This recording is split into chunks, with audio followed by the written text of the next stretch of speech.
Bismillahirrahmanirrahim. Allahumma salli ala Sayyidina Muhammad wa ala ali Sayyidina Muhammad. Assalamualaikum warahmatullahi wabarakatuh. Hukum mengumpulkan rambut rontok saat haid ataupun nifas. Sahabatku para perindu jannahnya Allah, seorang wanita muslimah mungkin pernah mendengar sekali atau dua kali tentang sebuah mitos ataupun aturan yang mengharuskan dikumpulkannya rambut rontok saat wanita sedang datang bulan ataupun sedang haid. Aturan tersebut juga mengingatkan sedapat mungkin jangan memotong kuku selama haid, dan kalaupun terpaksa harus dikumpulkan kemudian dimandikan janabah jika waktu berhenti haid ataupun ketika sudah tiba waktunya untuk mandi bersih. Sahabatku para perindu jannahnya Allah, termasuk pula dilarang mencukur bulu kemaluan, mengeluarkan darah, ataupun memisahkan anggota tubuh dari badan dengan alasan yang sama.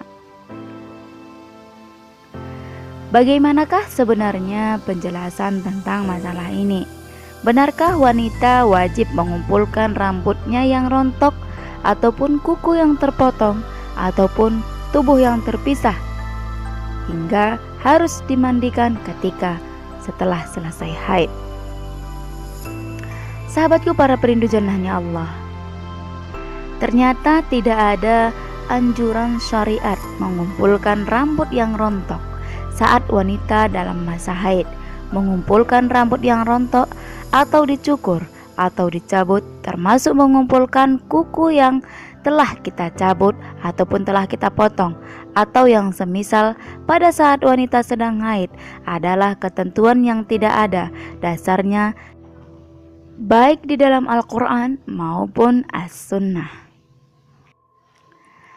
Sahabatku para perindu jannahnya Allah, adapun alasan bahwa wanita pada saat sedang haid tubuhnya adalah najis sehingga jika ada bagian tubuh yang terpotong maka bagian tersebut harus disucikan adalah alasan yang tidak bisa diterima, karena disebabkan oleh seorang mukmin itu sifatnya suci ataupun suci dan tidak najis, dan dalam keadaan apapun seorang umat muslim tetap dalam keadaan suci.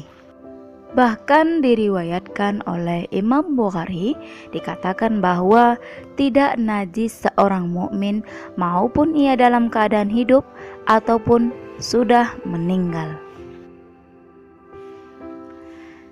Dari Abu Hurairah berkata, Rasulullah Shallallahu Alaihi Wasallam berjumpa dengan aku, padahal aku dalam keadaan junub. Beliau menggandeng tanganku hingga aku pun berjalan bersama beliau, hingga beliau duduk. Aku lantas pergi diam-diam untuk pulang ke rumah dan mandi junub. Kemudian aku kembali lagi dan beliau pun masih duduk. Lalu ketika saya duduk, Nabi Muhammad Sallallahu Alaihi Wasallam berkata, "Kemana saja kamu tadi wahai Abu Hurairah?" Maka aku pun menceritakan kepada beliau. Beliau bersabda, "Subhanallah, wahai Abu Hurairah, wahai Abu Hurairah, seorang muslim itu tidaklah najis." Hadis riwayat Bukhari. Sahabatku para perindu jannahnya Allah, wanita yang bersisir secara alami akan membuat sebagian rambutnya rontok. Seandainya mengumpulkan rambut saat haid dengan maksud disucikan tersendiri disyariatkan, niscaya Nabi akan mengajarkan hal tersebut kepada Aisyah. Kenyataannya Rasulullah Shallallahu Alaihi Wasallam tidak menyinggung sama sekali masalah pengumpulan rambut. Hal ini menunjukkan bahwa tidak ada syariat pengumpulan rambut atau kuku atau daging yang terpisah dari bagian anggota tubuh dalam keadaan junub ataupun sedang berhadas ataupun setelah melakukan hubungan suami istri. Sahabatku para perindu jannahnya Allah, Adapun larangan memotong rambut ataupun kuku dengan alasan bahwa orang yang junub jika memotong rambutnya atau kukunya, maka di akhirat seluruh bagian tubuhnya akan kembali kepadanya, dan pada hari kiamat dia akan berdiri dalam keadaan tubuhnya mengandung janabah dengan kadar sesuai dengan bagian tubuh yang dihilangkan dalam kondisi junub ketika di dunia. Sahabatku para perindu jannahnya Allah, setiap rambut akan mengandung janabah sesuai dengan kadar rambut yang dihilangkan dalam keadaan junub di dunia, yang mana rambut berjanabah tersebut akan menuntut pemiliknya. Bahkan kita mendengar bahwasannya ketika mencukur rambut, memotong kuku, mencukur bulu kemaluan, mengeluarkan darah, atau memisahkan anggota tubuh dalam keadaan junub, karena seluruh anggota tubuh akan dikembalikan di akhirat sehingga kembali dalam keadaan junub. Sahabatku para perindu jannahnya Allah, hal tersebut merupakan sesuatu hal yang sangat mitos dan tidak ada anjuran di dalam syariat Islam. Maka keyakinan ini adalah keyakinan yang tidak bisa kita pegang. Kepercayaan ini tidak didasarkan pada riwayat yang sahih dan tidak dinyatakan di dalam Al-Quranul Karim dan As-Sunnah, baik secara eksplisit maupun implisit. Sahabatku para perindu jannahnya Allah, Imam Al-Ghazali sendiri mengutip statement tersebut tanpa menjelaskan asal-usul riwayat berikut senadanya. Ibnu Utsaimin dalam Fatwa Nur ala Ad-Darbi berpendapat bahwa larangan bersisir saat haid atau memotong kuku hanya dinyatakan dalam kitab-kitab ahli bid'ah seperti Muhammad Yusuf Al-Ibadi dalam kitabnya Syarhu An-Nail wa Shifa'u Al-Alil. Sahabatku para perindu jannahnya Allah, itulah ilmu yang bermanfaat buat kita.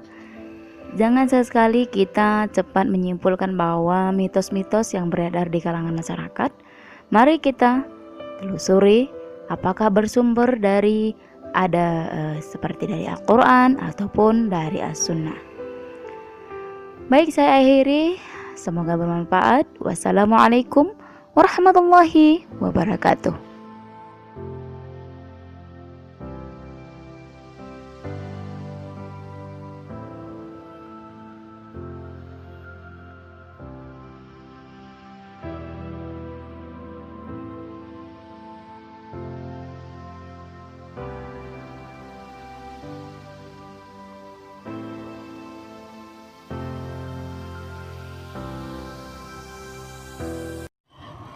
أعوذ بالله من الشيطان الرجيم. الله لا إله إلا هو الحي القيوم لا تأخذه سنة ولا نوم له ما في السماوات وما في الأرض من ذا الذي يشفع عنده إلا بإذنه يعلم ما بين أيديهم وما خلفهم ولا يحيطون بشيء من علمه إلا بما شاء وسع كرسيه السماوات والأرض ولا يؤوده حفظهما وهو العلي العظيم. لا إكراه في الدين قد تبين الرشد من الغي فمن يكفر بالطاغوت ويؤمن بالله فقد استمسك بالعروة الأثقى لا انفصام لها والله سميع عليم. أعوذ بالله بالله من الشيطان الرجيم. الله لا إله إلا هو الحي القيوم لا تأخذه سنة ولا نوم له ما في السماوات وما في الأرض من ذا الذي يشفع عنده إلا بإذنه يعلم ما بين أيديهم وما خلفهم ولا يحيطون بشيء من علمه إلا بما شاء وسع كرسيه السماوات والأرض ولا يؤوده حفظهما وهو العلي العظيم. لا إكراه في الدين قد تبين الرشد من الغي فمن يكفر بالطاغوت ويؤمن بالله فقد استمسك بالعروة الأثقى لا انفصام لها والله سميع عليم.